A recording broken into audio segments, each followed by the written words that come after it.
Subscribe करिए हमारे channel target UP TET CTET को और बेल आइकन को दबाइए। हेलो दोस्तों, मैं आनंद स्वागत करता हूं आप सभी का आपके अपने चैनल और app target UP TET CTET में। दोस्तों यहां पे मैं आपको पढ़ा रहा हूं डीएलएड थर्ड सेमेस्टर के गणित विषय को, और इसमें जो बहुत ही महत्वपूर्ण प्रश्न हैं आपके पवन सीरीज के, उसको मैं करा रहा हूं। राजन सीरीज के सभी जितने भी प्रश्न हैं उसको मैं सॉल्व करा चुका हूं नए संस्करण के 2023 के, ठीक है। और पवन सीरीज को भी लगभग हम लोग खत्म कर रहे हैं। पवन सीरीज में भी बहुविकल्पी अति लघुत्तरीय कर लिया हमने, लघुत्तरीय प्रश्न यहाँ पे हम कर रहे हैं, और पिछले क्लास में हमने 30 नंबर प्रश्न तक कर लिया था। इस क्लास में देखिए हम लोग प्रश्न संख्या 31 से देखेंगे, ठीक है। और मैथ के सभी क्लासेस को पढ़ने के लिए और सब कुछ एक्सेस करने के लिए सभी क्लासेस को नीचे डिस्क्रिप्शन में लिंक दिया गया है।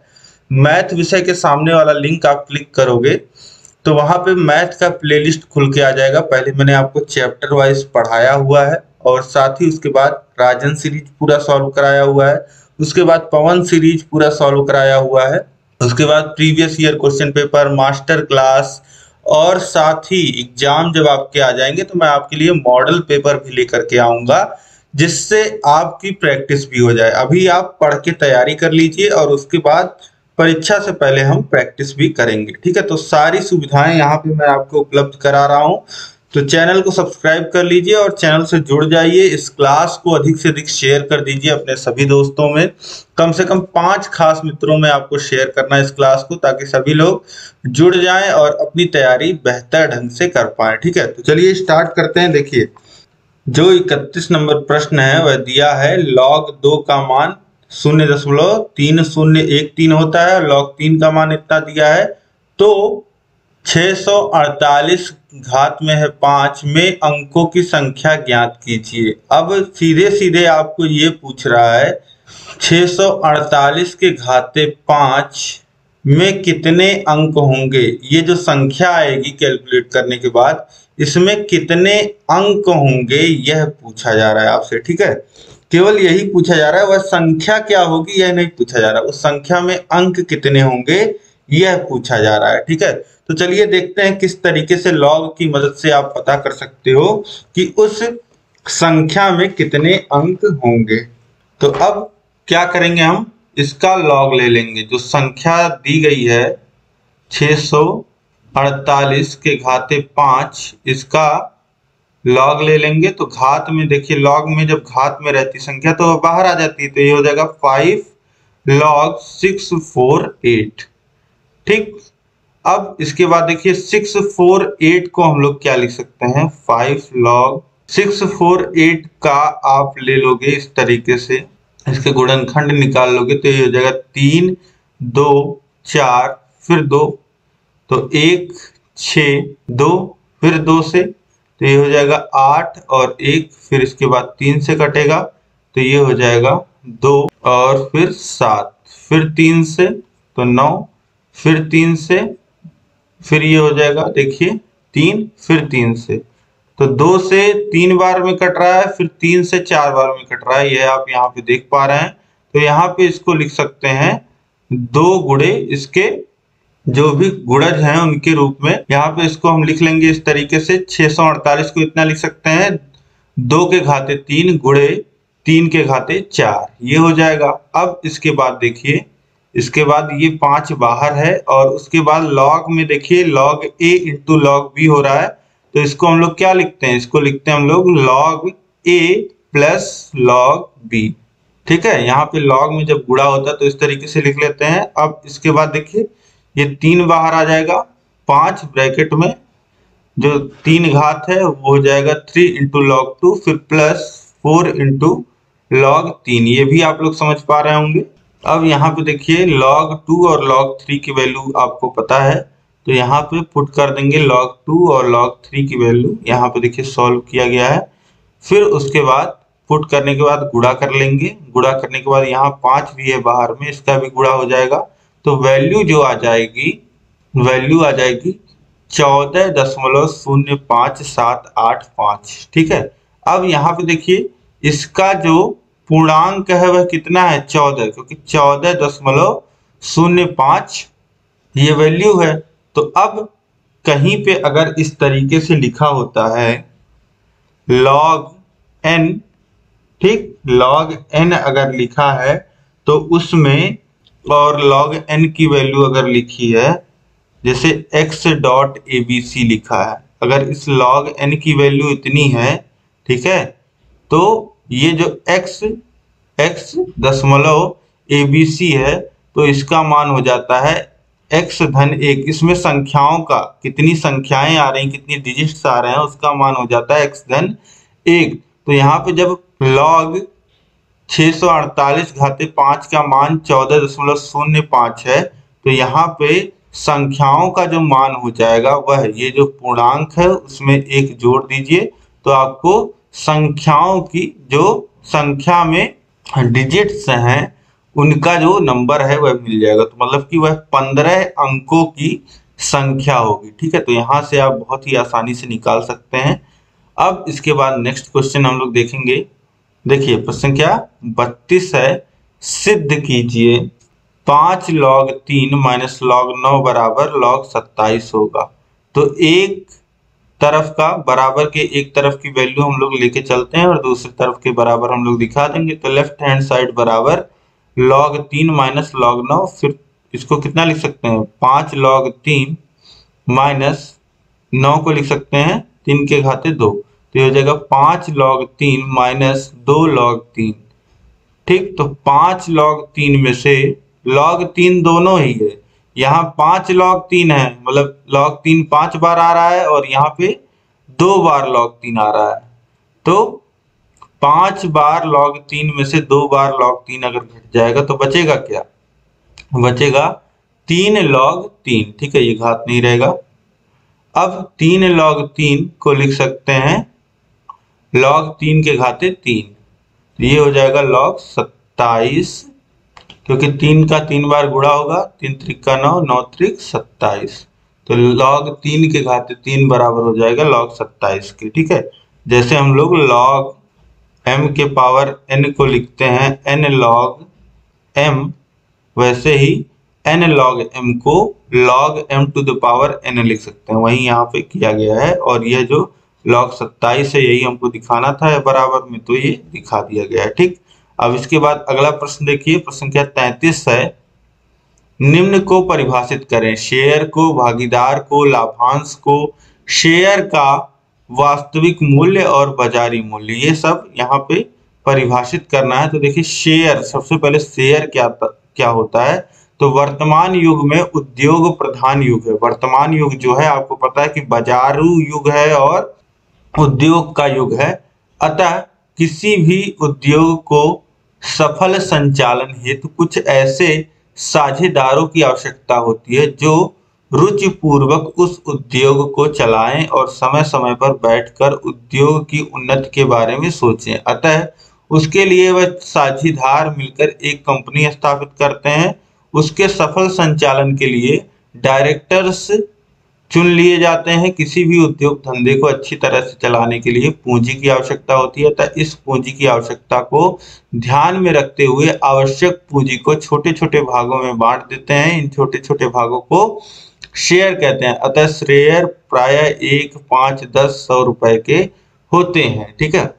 तो अब यहाँ पे मोटी मोटी बात जो आपको समझनी है वह है, एक कंपनी बनती है तो उसमें बहुत सारे लोग उस कंपनी को खड़ी करते हैं और उसके बाद कंपनी को और एक्सपेंड करने के लिए और बड़ा बनाने के लिए और चीजें कंपनी में लाने के लिए और प्रोडक्ट्स लाने के लिए कंपनी को और पैसों की जरूरत होती है, जो उन पैसों को वह लोगों को हिस्सेदारी दे करके, पैसों के बदले कंपनी में हिस्सेदारी दे करके, छोटे छोटे भाग की कंपनी की हिस्सेदारी दे करके वह शेयर के रूप में लोगों को शेयर बेचती कंपनी, और इन शेयरों के माध्यम से पैसे आते हैं जिसे कंपनी अपने उपयोग में लेती है, ठीक है। तो ये होता है शेयर। और दूसरा होता है भागीदार, शेयर होल्डर। तो जो शेयर खरीदने वाला व्यक्ति होता है, शेयर खरीदने वाले व्यक्ति को शेयर होल्डर या भागीदार कहते हैं, ठीक है। कंपनी का जो छोटा छोटा भाग हुआ, जो कंपनी ने पूंजी इकट्ठे करने के लिए शेयर्स बेचे, उन शेयर को खरीदने वाले जो लोग हुए उन्हें क्या कहा गया? शेयर होल्डर्स, भागीदार। जिस अनुपात में शेयर होल्डरों की पूंजी लगी होती है उसी अनुपात में उनको लाभांश मिलता है। अब सोचिए लाभांश क्या होता है, डिविडेंड क्या होता है? तो कंपनी के लाभ को शेयर होल्डरों को उनके द्वारा मिली हुई पूंजी के अनुपात में बांट दिया जाता है। पूंजी के अनुपात में मिलने वाला लाभ का यह अंश लाभांश कहलाता है। अब सोचिए कि आपने किसी कंपनी में पैसा लगाया है, शेयर खरीदा है, तो आपको क्या फायदा होगा? आपको कंपनी लाभांश देगी, जितना कंपनी लाभ कमाएगी उसी का, जितना आपने जिस अनुपात में पैसा लगाया है कंपनी में उसी अनुपात में आपको भी पैसे मिलेंगे। इसके बाद देखिए चौथा है शेयर का वास्तविक मूल्य, एक्चुअल वैल्यू ऑफ शेयर। जितने रुपए के हिस्से कंपनी बनाती है उसे शेयर का वास्तविक मूल्य कहते हैं। ठीक है, तो जो एक्चुअल जितने रुपए के हिस्से कंपनी बना रही है, अगर कंपनी एक शेयर जो है वह 100 रुपए का बना रही है, ठीक है, तो वह शेयर का वास्तविक मूल्य एक्चुअल वैल्यू कहलाता है। इसके बाद देखिए बाजारी मूल्य क्या होता है किसी शेयर का? तो बाजार में शेयर की कीमत बाजारी मूल्य कहते हैं। बाजार में जो शेयर की कीमत होती है उसे हम लोग क्या कहते हैं? उसे बाजारी मूल्य कहते हैं। ठीक है, जैसे कंपनी का जिस तरीके से रेपुटेशन होता है, जिस तरीके से कंपनी में काम हो रहा होता है, जिस तरीके से कंपनी का माल बिक रहा होता है, उसी अनुसार जो उसके शेयर का दाम होता है वह घटता बढ़ता रहता है। ठीक है, तो जो दाम घट बढ़ रहा है उसे हम लोग क्या कहते हैं? बाजारी मूल्य कहते हैं। और जो एक मूल्य कंपनी निश्चित करती है शेयर का उसे एक्चुअल वैल्यू या वास्तविक मूल्य कहा जाता है। ठीक, अब इसके बाद देखिए नेक्स्ट क्वेश्चन है, यदि एक क्रेता को एक शेयर का अंकित मूल्य 10 और बाजार मूल्य 40 प्रति शेयर बताया गया हो तो क्रेता को 300 शेयरों के लिए क्या मूल्य देना पड़ेगा? शेयरधारी को क्या लाभ होगा जबकि उसने शेयर अंकित मूल्य पे खरीदा था? अब इस प्रश्न को समझिए, एक आदमी है, एक पर्सन है ए और एक पर्सन है बी। ठीक, इसने पर्सन ए ने क्या किया है कि एक कंपनी का जो शेयर है वह पहले से इस व्यक्ति ने खरीद रखा है और 10 रुपए जब बाजारी मूल्य था, 10 रुपए जो मूल्य था उसी मूल्य पे इसने खरीद रखा है कंपनी का शेयर। ठीक, अब उस शेयर का जो बाजारी मूल्य हो गया है, वह जो मार्केट वैल्यू हो गई है शेयर की, वह 40 रुपए हो गई है। ठीक, अब क्या बोला जा रहा है कि यदि एक क्रेता को एक शेयर का अंकित मूल्य 10 और बाजार मूल्य 40 प्रति शेयर बताया गया हो तो क्रेता को 300 शेयर के लिए क्या मूल्य देना पड़ेगा? शेयरधारी को क्या लाभ होगा जबकि उसने शेयर अंकित मूल्य पे खरीदा था? अब देखिए ये शेयर होल्डर है, पहले से इस व्यक्ति ने, पर्सन ए ने शेयर खरीद रखा है और 10 रुपए अंकित मूल्य जिस शेयर का था उस शेयर को उसने खरीदा था 10 ही रुपए पे। ठीक, अंकित मूल्य पे खरीदा था। उसके बाद क्या होता है कि धीरे धीरे उस शेयर का दाम बढ़ता है, 40 रुपए हो जाता है। फिर इस 40 रुपए जब रहता है बाजारी मूल्य इस शेयर का, तो एक व्यक्ति आता है, एक क्रेता आता है, ठीक है, पर्सन बी जिसे हम बोल रहे हैं, वह इन शेयरों को खरीदना चाहता है इस व्यक्ति से। ठीक, लेकिन अब जो लेन देन होता है वह बाजारी मूल्य पे होता है। ठीक है, तो अब जो शेयर यह व्यक्ति खरीद पाएगा वह 40 रुपए के दाम से खरीद पाएगा। ठीक है, तो अब यह जो क्रेता है वह 300 शेयर खरीदना चाह रहा है तो उसे कितना मूल्य देना पड़ेगा? 40 का एक शेयर है और यह खरीदना चाह रहा है 300 शेयर, तो क्रेता को जो मूल्य चुकाना पड़ेगा वह 12,000 होगा और जो पर्सन ए को दाम मिलेगा वो भी 12,000 रुपए मिलेगा। ठीक है, जो अब जिस रेट पे सामान बिका है, जिस रेट पे शेयर बिका है, उस वही रेट इसको पर्सन ए को मिलेगा। तो 12,000 रुपए यह पर्सन बी देगा और यह 12,000 रुपए किसको मिलेंगे? पर्सन ए को मिलेंगे। ठीक है, तो शेयर का बाजार मूल्य 40 रुपए, खरीदे गए कुल शेयर 300, क्रेता को प्राप्त मूल्य हो जाएगा 40 गुणे 300, तो ये हो जाएगा 12,000 रुपए। एक शेयर का अंकित मूल्य जो है वह 10 रुपए, तो खरीदे गए शेयर जब पर्सन ए ने खरीदा था तो 3,000 रुपए लगे और फिर लाभ इसको कितना हो रहा है? पर्सन ए को यह पूछा जा रहा है। इसने 3,000 में खरीदा था, 12,000 में बेचा है, तो 12,000 माइनस 3,000 तो 9,000 इसको लाभ होगा। ठीक है, तो इस तरीके से लाभ आप आसानी से दिखा सकते हैं कि 9,000 का लाभ होगा शेयरधारी को। अब इसके बाद नेक्स्ट क्वेश्चन हम लोग देखते हैं। देखिए, शेयर और ऋण पत्र में अंतर समझाइए। तो शेयर अंश कंपनी की वह पूंजी अंश होता है और कंपनी शेयर अंश कंपनी की पूंजी का अंग होता है, कंपनी के पूंजी का अंग होता है और कंपनी इसे वापस नहीं करती है, जबकि ऋण पत्र के आधार पर लिया गया ऋण निश्चित अवधि के अंत में कंपनी द्वारा वापस कर दिया जाता है। अब दो चीजें होती हैं। शेयर का मतलब हो गया आप किसी कंपनी में हिस्सेदारी खरीद रहे हो। ठीक है, वह कंपनी जितना लाभ होगा वह टाइम टाइम पे आपको उतना पैसा देगी। ठीक, शेयर का मतलब हो जाता है हिस्सेदारी खरीदना, और ऋण पत्र का मतलब होता है कोई कंपनी जब आपसे कर्ज लेकर के आपका पैसा लगाती है मार्केट में और आपसे वादा करती है कि हाँ इतने दर पे हम आपको सालाना ब्याज देंगे और इतने समय बाद आपका पैसा लौटा देंगे। जबकि जब आप हिस्सेदारी करते हो तो आप ये डिसाइड करते हो कि हाँ कब तक मेरा पैसा लगा रहने देना है कंपनी में और कब निकालना है। तो इसमें कोई निश्चित समय नहीं होता है शेयर में। ठीक है, और कंपनी आपको पैसे वापस नहीं करती है। शेयर जब आप लेते हो, यह आपका पैसा लगा हुआ रहता है कंपनी में, आपको हिस्सेदारी मिली रही होती है, उसी के जिस अनुपात में आपने पैसा शेयर लगाया होता है, हिस्सेदारी खरीदी होती है, उसी अनुपात में आपको लाभ भी देती है कंपनी, लाभांश देती है। और ऋण पत्र में बस एक अमाउंट होता है जो कंपनी आपसे उधार के तौर पे ली रहती है और वह उधार पे वह ब्याज चुकाती है और एक निश्चित समय के बाद आपका पूरा सूद समेत पैसा जो है वह आपको वापस करती है। ठीक है, तो यहाँ पे शेयरधारी कंपनी का हिस्सेदार मालिक होता है, वहां ऋण धारक केवल कंपनी को ऋण देता है और उसका हिस्सा जो होता है वह नहीं होता है। इस प्रकार शेयर पर लाभ आधारित विभिन्न दरों पे लाभांश दिया जाता है, जबकि ऋण पत्र पर पूर्व निर्धारित दर पे ब्याज दिया जाता है। चाहे भले ही कंपनी घाटे में जा रही हो, ब्याज का परिकलन प्रायः छमाही व वार्षिक किया जाता है। ठीक है, तो पूरी बात आप समझ पा रहे होंगे। शेयर क्या होता है, ऋण पत्र क्या होता है, ये हमने पहले भी डिस्कस किया है, यहाँ भी मैंने आपको बता दिया। शेयर होता है कंपनी में हिस्सेदारी और ऋण पत्र होता है पहले से सारी चीजें निश्चित कर ली जाती हैं कि इतने समय के लिए कंपनी को आप उधार दे रहे हैं, इतना ब्याज आपको मिलेगा सालाना या छमाही और कितने समय तक में आपका पैसा कंपनी वापस करेगी, ये सारी चीजें होती हैं। ठीक, अब इसके बाद देखिए अगला प्रश्न है, समुच्चय की गणना किन विधियों से की जाती है। समुच्चय की गणना किन दो विधियों से की जाती है या समुच्चय को किस तरीके से दिखाया जाता है, रिप्रेजेंट किया जाता है।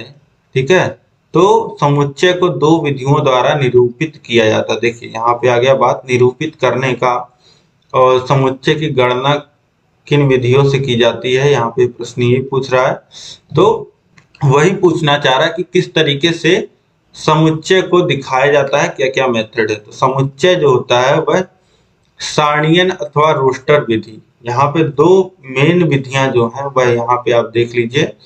बाकी एक विधि जैसे सारणियन रोस्टर विधि आप पढ़ोगे यहाँ पे, और गुण विधि या जिसे समुच्चय निर्माण विधि भी कहते हैं, और एक वेन डायग्राम भी बनाते हैं हम लोग, उससे भी रिप्रेजेंट करते हैं। ठीक है, तो अभी आप समझिए ये जो दो प्रमुख विधियां हैं, एक तो सारणियन रोस्टर विधि जिसे टेबुलेशन अथवा रोस्टर मेथड बोलते हैं। तो समुच्चय को निरूपित करने वाली इस विधि के अंतर्गत हम किसी समुच्चय के समस्त अवयवों को मझले कोष्ठक, इस तरीके कोष्ठक होता है तिरछा तिरछा, में लिखते हैं एवं उन्हें पृथक करने हेतु उनके बीच में अर्ध विराम या जिसे कॉमा बोलते हैं वह लगाया जाता है। ठीक है, तो बिल्कुल सिंपल ये बेसिक मेथड है जो आप लोग जानते हैं। जैसे कि उदाहरण के लिए एक समुच्चय n है, प्राकृतिक संख्याओं का समुच्चय, तो n बराबर क्या होगा, मझले ब्रैकेट में 1,2 प्राकृतिक संख्याएं आपको पता है 1 2 3 4 5 6 इस तरीके से होती हैं। तो इसके जो एलिमेंट्स हो जाएंगे वह 1 2 3 4 5 6 इस तरीके से इनफाइनाइट तक होंगे। तो इन एलिमेंट्स को कॉमा कर करके इस तरीके से मझले ब्रैकेट में लिखा जाएगा। ये हो गया आपका सारणियन अथवा रोस्टर विधि। और दूसरी विधि जो होती है वह गुण विधि अथवा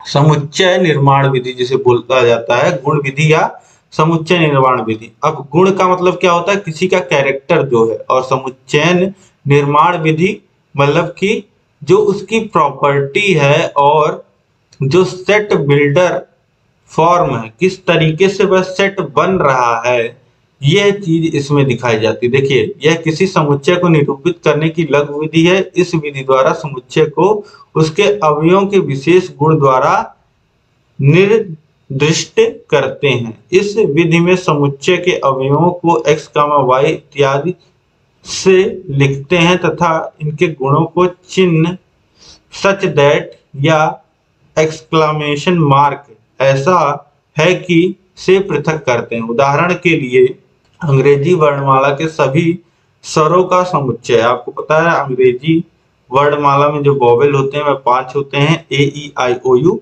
तो रोस्टर विधि में अगर लिखेंगे तो इस तरीके से ए एक सेट है जिसको बराबर दिखाएंगे, मझले ब्रैकेट में सभी अवयवों को लिखेंगे, ए कामा ई कामा आई कामा ओ कामा यू, ठीक। और यही काम अगर हमको गुण विधि या समुच्चय निर्माण विधि में करना होगा तो किस तरीके से करेंगे, ए एक ऐसा सेट है बराबर, मझला कोष्ठक यहाँ भी यूज होता है और यहाँ पे x यूज होता है। जैसे x का मान हम कुछ भी आ जाता है, किसी प्रश्न में हम लोग निकालते हैं, x वेरिएबल होता है और इसका मान कुछ भी आ सकता है।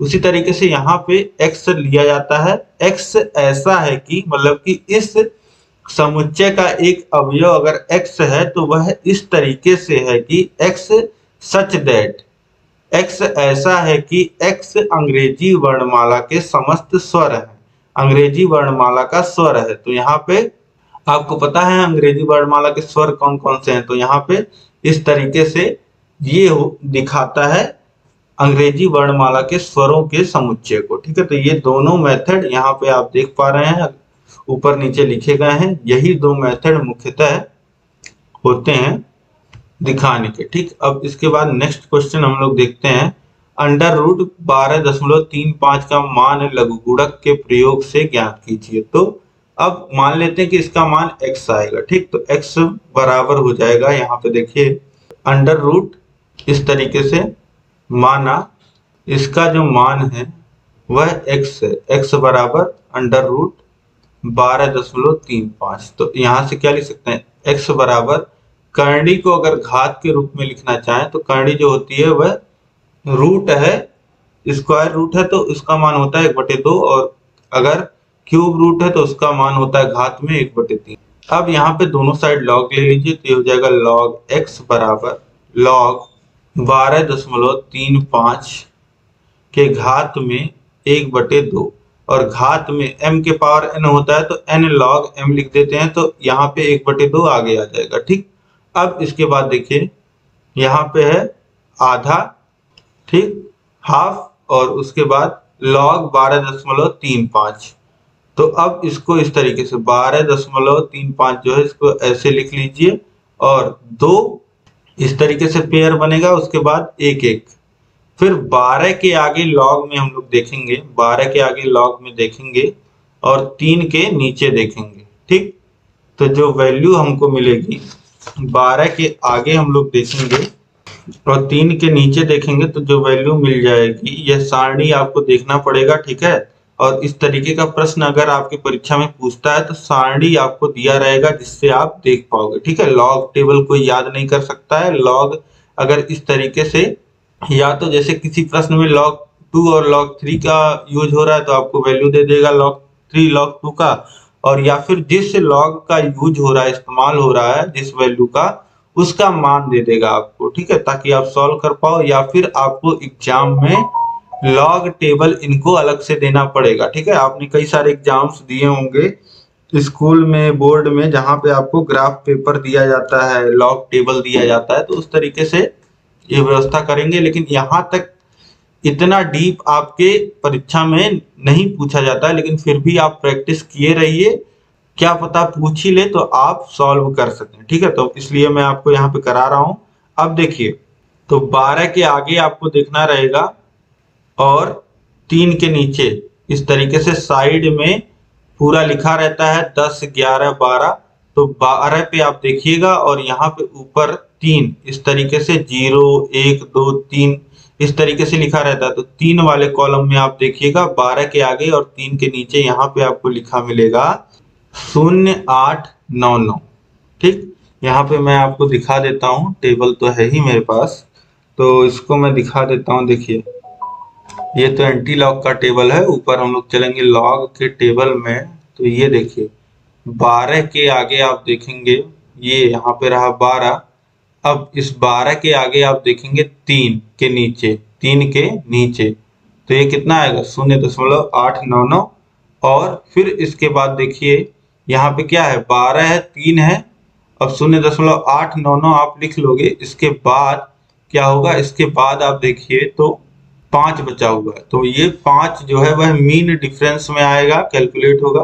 5 के नीचे देखिए और 12 के आगे देखिए, तो यहाँ पे कितना आपको दिख रहा है, यहाँ पे आपको दिख रहा है 17, तो इसमें 17 जोड़ लीजिए आप, तो ये हो जाएगा 6 और 0 और 9, यहाँ पे एक हासिल भी है, तो ये हो जाएगा 6 और हासिल लगेगा 1, 11 हो जाएगा ये, 9, 1 और 1 11, और फिर इसमें 8 में 1 जुड़ जाएगा तो ये हो जाएगा 9।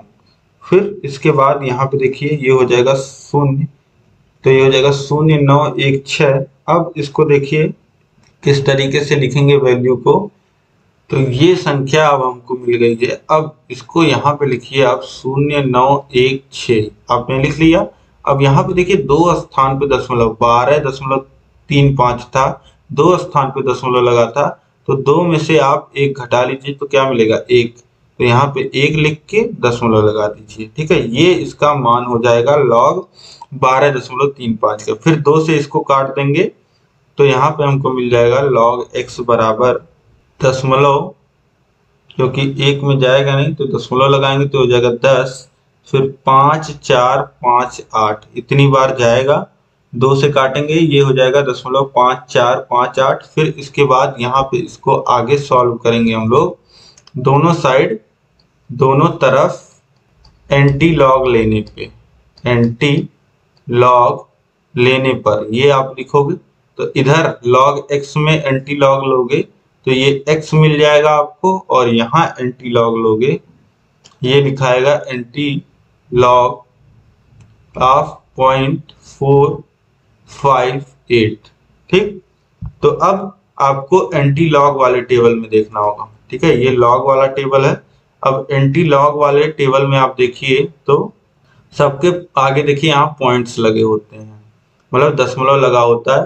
0.54 के आगे हमको देखना है, 0.54 के आगे आप देखोगे।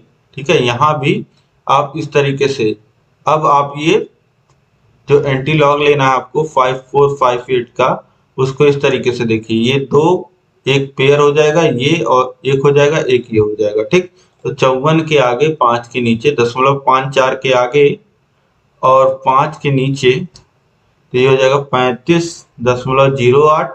और फिर मीन डिफरेंस में आप देखोगे तो यहाँ पे 8 के नीचे आपको देखना होगा, 8 के नीचे आप देखोगे तो आपको क्या मिलेगा 6। ठीक, तो इसी में 35 जो आपने देखा 35.08 जो यहाँ पे वैल्यू देखा आपने, इसमें जोड़ दीजिए इस 6 को, तो ये कितना हो जाएगा 3508 था, ये हो जाएगा 3514, तो आ जाएगा आपको वैल्यू 3514। अब इस 3514 को यहाँ लिख लीजिए 3514। अब यहाँ पे देखिए दशमलव से पहले क्या है, शून्य है, कुछ भी नहीं है। ठीक है, तो इस शून्य में अगर 1 जोड़ेंगे तो हमको क्या मिलेगा, हमको मिलेगा 1। 1 जो मिला उतने स्थान पे हम दशमलव लगाएंगे। अब गिनती करेंगे, देखिए पहला 3 है तो पहले ही स्थान के बाद दशमलव लगा देंगे, तो इसका मान कितना आ गया, x का मान यहाँ से जो आपको मिल जाएगा वह 3.514। ठीक है, इतना लगभग जो है वह आपको मान मिल जाएगा 3.514। अंडर रूट 12.35 का मान आपको इतना मिल जाएगा 3.514। इस तरीके से आप वैल्यू जैसे चेक भी करना है आपको, तो रूट 12, अब रूट 9 का मान 3 होता है, रूट 9 का मान 3 होता है, रूट 16 का मान 4 होता है, तो 3 और 4 के बीच में ही ये वैल्यू आएगी रूट 12 की, जो कि आ रही है। ठीक है, इस तरीके से भी आप एक अंदाज लेके चल सकते हैं कि हाँ मैंने जो सॉल्व किया है वह सही किया है कि नहीं किया है। ठीक है, तो इस तरीके से अब अगला प्रश्न भी देखिए इस तरीके से ही है। अब इसके बाद देखिए नेक्स्ट क्वेश्चन है 2.7 बटे 11.3 का लघुगुणक की सहायता से हल करना। तो इसको देखिए किस तरीके से लघुगुणक की सहायता से हल करेंगे। मान लेते हैं कि इसकी वैल्यू x आएगी। अब दोनों तरफ log आप ले लीजिए तो हो जाएगा log x बराबर log 2.7 बाई 11.3। ठीक, अब इसके बाद log 2.7 माइनस log 11.3 ये लिख सकते हैं, क्योंकि log a बाई b बराबर होता है log a minus log b, तो वह हमने यहाँ पे कर दिया। तो log x बराबर हो जाएगा log 2.7 माइनस log 11.3। अब log 2.7 की वैल्यू आप निकाल सकते हैं, इसको लिख सकते हैं 2700 पे वैल्यू देखेंगे, 27 के आगे आप देखोगे log में। ठीक है, 27 के आगे आप log में देखिए, 27 के आगे देखेंगे और 0 के ही नीचे, तो कितना आएगा 4314 4314 4314 आ जाएगा ये वैल्यू। और उसके बाद log 11.3 की वैल्यू इस तरीके से निकालेंगे तो ये आएगा, दो स्थान पे दशमलव है तो एक लिखा जाएगा, 2 माइनस 1 1 आएगा, और एक उसके बाद इसकी वैल्यू जो निकाले रहेंगे आप 0531 आएगा। ठीक, तो इस तरीके से ये भी वैल्यू आप निकाल लोगे। घटाने के बाद देखिए ये वैल्यू माइनस में आएगी, माइनस 0.6273 वैल्यूज आप पुट कर लोगे तो जो 2.7 log 2.7 की वैल्यू है वह है 4.4314 और log 11.3 की जो वैल्यू आएगी वह आएगी कितनी 1.0531। ठीक, अब घटाने के बाद ये क्या हो जाएगा, घटाने के बाद ये वैल्यू आ जाएगा माइनस 0.6217, ये आ जाएगा log x की वैल्यू ये हो जाएगी। ठीक, अब इसके बाद देखिए यहां से जब हम एंटी लॉग लेंगे तो ये वैल्यू हो जाएगा x, यहां से एंटी लॉग लेते हैं तो ये वैल्यू x हो जाएगा, और यहां आ जाएगा एंटी लॉग ऑफ माइनस 0.6217। ठीक, अब माइनस जब आ जाता है तो एंटी लॉग दूसरे तरीके से लेते हैं। कैसे लेंगे, इसमें जो हो जाएगा ये दशमलव के बाद वाली वैल्यू में हम लोग एक जोड़ देंगे, तो जो वैल्यू आएगी पॉजिटिव में, देखिए पॉजिटिव वाले का ही निकलता है एंटी लॉग, तो पहले इसको पॉजिटिव बनाने के लिए एक जोड़ देते हैं। दशमलव के बाद देखिए जो संख्या होगी वह एक से छोटी ही होगी, तो दशमलव के बाद जो संख्या आ रही है उसमें एक जोड़ लेंगे तो वह बन जाएगा 0.3783। ठीक, तो इसका जो है इसकी वैल्यू जब हम लोग चेक करेंगे एंटी लॉग में तो यह जो वैल्यू आ जाएगी वह वैल्यू आ जाएगी 2.390। ठीक, अब जब हमने यहाँ पे एक जोड़ा तो ये जो शून्य है इसमें एक घटाएंगे भी। ठीक है, तो ये -1 हो जाता है और जो कि पावर में आ जाता है 10 के -1, यानी कि यह दशमलव जो है वह एक स्थान बाएं और खिसक जाएगा, इसका मान हो जाएगा 0.3290। इस तरीके से एंटी लॉग भी आप फाइंड कर लोगे। ठीक है, तो बहुत ही आसान है अगर आप प्रैक्टिस करते हैं। इतना डीप इसमें जा रहे हैं ये इतना आवश्यकता नहीं है, पर आप प्रैक्टिस करिएगा, लॉग टेबल लेके बैठेंगे, एक दो प्रश्न आप लोग हल करिएगा, आपको खुद समझ में आ जाएगा। यहाँ और नहीं समझ में आ रहा है तो यही दोबारा देख लीजिएगा, आपको समझ में आ जाएगा।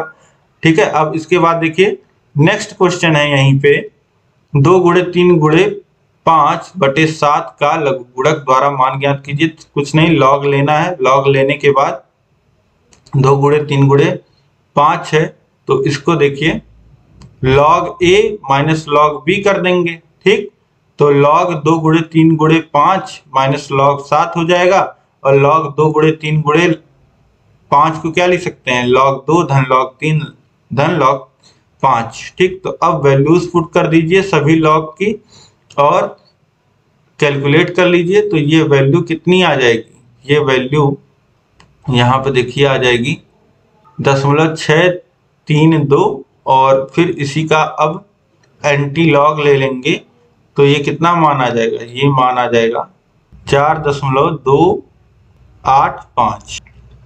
अब इसके बाद देखिए नेक्स्ट क्वेश्चन है, निम्नलिखित घातांकीय रूप को लघुगुणक रूप में प्रदर्शित करिए। तो ये देखिए 13 के घाते 2 बराबर लिखा गया है 169। तो इसको लिख सकते हैं, जो आधार है उसको आधार बनाइए तो ये बेस में आ जाएगा।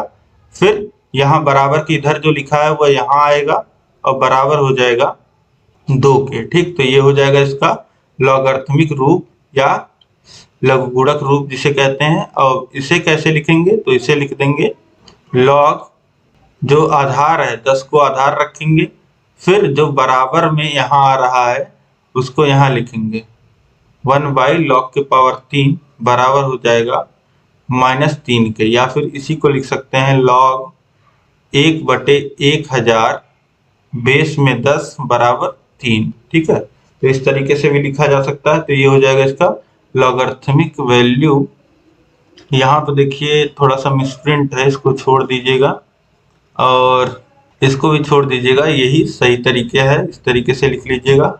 अब इसके बाद देखिए नेक्स्ट क्वेश्चन है, एक वर्गाकार मैदान का क्षेत्रफल 1753 वर्ग मीटर है, मैदान का परिमाप लघुगुणक की सहायता से ज्ञात कीजिए। अब देखिए मैदान का जो क्षेत्रफल है यानी कि A² वर्गाकार मैदान है, उसकी वैल्यू दी गई है। अब यहाँ से A की वैल्यू हमको निकालना है, तो वही बात हो गई कि 1753 के घात में है 1/2। ठीक है, एक स्क्वायर की वैल्यू पता है, A की वैल्यू हमको निकालनी है। लॉग के मदद से यहाँ पे हम वैल्यू निकाल लेंगे। देखिए 1/2 लॉग 1753 आ जाएगा, 1753 की वैल्यू रखेंगे तो इस तरीके से ये आ जाएगा लॉग A बराबर। अब एंटी लॉग ले लेंगे तो इसका जो मान आ जाएगा वह आ जाएगा 41.87। अब मैदान का जो परिमाप होता है वह चारों भुजाओं का योग होता है, या जिसे 4A कह सकते हैं, वर्ग में होता है। तो 4 गुणे भुजा हो जाएगा, तो मान जो आ जाएगा 167.48 आ जाएगा। ठीक, तो इस तरीके से इसको आप आसानी से सॉल्व कर लोगे, इसमें कुछ है नहीं। अब इसके बाद देखिए नेक्स्ट क्वेश्चन है, यदि समुच्चय A इतना है B इतना है तो दोनों समुच्चयों का योग और अंतर निकालना है। योग का मतलब होता है यूनियन, तो A यूनियन B अगर आप करते हैं तो जितने भी समुच्चय A में है B में है सभी लिखे जाएंगे। तो यहाँ पे देखिए 6 आ रहा है A में और B में भी आ रहा है, लेकिन रिपीट नहीं करना है, एक ही बार लिखा जाता है समुच्चय। तो 6, 8, 9, 10, फिर 12, फिर 14, फिर 15। ठीक है, आएगा हर एक और कोई रिपीट नहीं किया जाएगा। अब देखिए A माइनस B, ठीक है, A माइनस B और B माइनस A में अंतर होता है, ये आप जान लीजिएगा। जोड़ घटाने में तो आपको अंतर नहीं पता चलता है, जैसे अंतर होता है 4 में से 2 घटा रहे हैं तो 2 आता है, लेकिन 2 में से 4 घटाओगे तो -2 आएगा। उसी प्रकार से यहाँ भी अंतर होता है, जैसे गुणे में अंतर नहीं होता है, A इंटू B करिए या B इंटू A करिए तो अंतर नहीं होता है, लेकिन यहाँ पे A माइनस B कर रहे हैं और B माइनस A कर रहे हैं समुच्चय में तो अंतर होता है। अब A माइनस B का मतलब क्या होता है, A में से ऐसे समुच्चयों को निकाल देना जो B में हो, और B माइनस A का मतलब होता है B में से ऐसे समुच्चय का निकाल देना जो A में हो। ठीक है, तो अब यहाँ पे A माइनस B करना है तो A में से ऐसे समुच्चय को निकाल देना है, ऐसे अवयवों को निकाल देना है जो B में उपस्थित हो। तो B में देखिए कौन कौन है, 6, 9, 15 है, तो A में अगर 6, 9, 15 में से कोई आ रहा है तो उसको निकाल के बाकी आप लिख दीजिए। देखिए 6 आ रहा है A में तो 6 को निकाल देंगे, और देखिए 9, 15 कोई आ रहा है, 9, 15 नहीं आ रहा, तो बाकी जो बचे अवयव A के वो एज इट इज इस तरीके से लिख देंगे। तो ये हो जाएगा A माइनस B समुच्चय। ठीक, अब इसके बाद देखिए नेक्स्ट क्वेश्चन है, x² माइनस और ब्रैकेट है A plus 1/a into x है प्लस 1 का गुणनखंड कीजिए। तो यहाँ पे कुछ नहीं करना है, पहले तो ब्रैकेट खोल लीजिए, इस x का गुणा अंदर होगा और इस माइनस का गुणा अंदर होगा, तो हो जाएगा x² पहला पद। दूसरा पद देखिए माइनस का गुणा अंदर होगा और x का भी गुणा हो रहा है, तो प्लस a में गुणा होगा माइनस का तो माइनस a हो जाएगा, और x का गुणा होगा तो माइनस ax हो जाएगा। इसी तरीके से 1/a प्लस 1/a में गुणा होगा माइनस का, माइनस 1/a हो जाएगा, और x का गुणा होगा तो माइनस x/a हो जाएगा, फिर प्लस 1 है। तो अब इस तरीके से इतना आपने लिख लिया। पहले दो पदों में आप अरेंज कर लीजिए और पहले दो पदों में आप x कॉमन ले लीजिए और बाद के दो पदों में a कॉमन ले लीजिए। ठीक है, a कॉमन ले लेंगे, यहाँ पे आप बाद के दो पदों में माइनस a कॉमन ले रहे हैं, ये ध्यान दीजिएगा, तो चिन्ह भी परिवर्तन होंगे। ठीक है, और यहाँ पे 1 है तो यहाँ पे 1/a आ जाएगा क्योंकि a कॉमन ले रहे हैं। अब देखिए दोनों जगह x माइनस 1/a कॉमन है तो ये आ जाएगा, और यहाँ पे x बचा है, यहाँ पे माइनस a बचा है, तो एक ब्रैकेट में x माइनस 1/a हो गया, दूसरे ब्रैकेट में x माइनस a हो गया। इस तरीके से ये गुणनखंड आप आसानी से कर लोगे। इसके बाद हम लोग देखते हैं नेक्स्ट क्वेश्चन है ab into X square plus Y square plus X Y into A square plus B square का गुणनखंड कीजिए। तो पहले यहाँ पे आपको कर लेना है, देखिए एक ये है जिसका गुणा दो पदों में हो रहा है, फिर प्लस एक्स वाई यहाँ पे जिसका जो है गुणा दो पदों में हो रहा है। तो ये जब गुणा हो जाएगा तो ये दो पद बन जाएंगे, ये जब गुणा हो जाएगा तो दो पद बन जाएंगे। ठीक है, 4 पद हैं टोटल। अब इसके बाद यहाँ पे आपको गुणा कर लेना है, ब्रैकेट खोल लेना है, गुणा कर लेना है। इसके बाद आपको देखिए क्या करना है, इसके बाद आपको बस अरेंज कर लेना है। जो देखिए कॉमन मिल सकता है जिन दो में, जैसे ए बी एक्स स्क्वायर है और यहाँ पे ए स्क्वायर एक्स वाई है। ठीक, यहाँ पे ए एक्स दोनों में कॉमन मिल सकता है, तो इनको एक साथ लिख लीजिए, बाकी जो है उनको एक साथ लिख लीजिए। यहाँ पे ए एक्स कॉमन लेंगे तो बचेगा बी एक्स प्लस ए वाई, और यहाँ पे प्लस बी वाई कॉमन लेंगे तो बचेगा ए वाई प्लस बी एक्स। अब दोनों जगह आप देखेंगे ए वाई प्लस बी एक्स जो है दोनों जगह है, तो इसको कॉमन ले लीजिए, जो बचा है उसको अगले ब्रैकेट में लिख लीजिए ए एक्स प्लस बी वाई। तो इस तरीके से यह भी गुणनखंड हो जाएगा। ठीक है, तो यहाँ पे आप देख पा रहे हैं बहुत ही महत्वपूर्ण प्रश्न है, और थोड़ा सा में भी आप लोग को टफ भी लग रहा हो तो वो सब प्रैक्टिस की देन है। आप थोड़ा मैथ को लेकर के बैठिए, प्रैक्टिस कीजिए। कोई प्रश्न नहीं आ रहा है समझ में तो आप मुझे कमेंट करके बताइए। एक क्लास आपको पसंद आई है हो तो इस क्लास को लाइक कर दीजिए, अपने दोस्तों में आपको शेयर करना है, कम से कम 5 मित्रों में तो आप शेयर करिए, ताकि मेरी मेहनत सफल हो। आपके कहने पे मैं सब कुछ डिट्टो करा रहा हूँ, कुछ भी छोड़ नहीं रहा हूँ, पूरा समय दे रहा हूँ। ठीक है, कोई भी दिक्कत हो तो कमेंट करके बताइए। और अभी तक अगर आपने चैनल को सब्सक्राइब नहीं किया तो चैनल को सब्सक्राइब कर लीजिए, उसके बगल है बेल आइकन, उस पर ऑल सेलेक्ट कर लीजिए ताकि सभी नोटिफिकेशंस आपको मिल पाए। इसी तरीके से सभी विषय आपको पढ़ा दिए गए हैं, सभी विषयों का लिंक नीचे डिस्क्रिप्शन में मिल जाएगा। और इसी तरीके से आप कम समय में बेहतरीन तैयारी करना चाहते हैं तो हमारे ऐप के माध्यम से कर सकते हैं। ऐप पे यहाँ यूट्यूब से बहुत ज्यादा सुविधाएं हैं और बहुत कम डिस्टरबेंस, बिल्कुल ना के बराबर डिस्टरबेंस में वहां पे आप पढ़ाई कर सकते हैं और अच्छे से अपनी तैयारी कर सकते हैं। वहां पे आपको हैंड रिटन नोट्स के पीडीएफ मिल जाएंगे, इस राजन पवन सीरीज का पीडीएफ मिल जाएगा, चैप्टर वाइज आपको टेस्ट सीरीज मिल जाएगी, चैप्टर वाइज पढ़ाया गया वो मिल जाएगा, मास्टर क्लास मिल जाएगा, प्रीवियस ईयर क्वेश्चन पेपर मिल जाएगा, सभी वीडियोस को पीडीएफ को आप डाउनलोड कर पाओगे ऑफलाइन। तो एक नाम मात्र का हम फीस ले रहे हैं और आपको सारी सुविधाएं उपलब्ध करा रहे हैं, तो आप जरूर ऐप को डाउनलोड करिए और वहां पे 3rd सेमेस्टर कोर्स को परचेज करिए। अब इस क्लास में अंत तक बने रहने के लिए आप लोग का बहुत बहुत धन्यवाद। मिलेंगे हम लोग नेक्स्ट क्लास में। अति लघुत्तरी अभी आपका चल ही रहा है, बचा हुआ है 1-2 क्लास और, कम से कम 2 क्लास और लगेंगे, 3 भी हो सकता है। तो मिलेंगे हम लोग नेक्स्ट क्लास में। जय हिंद।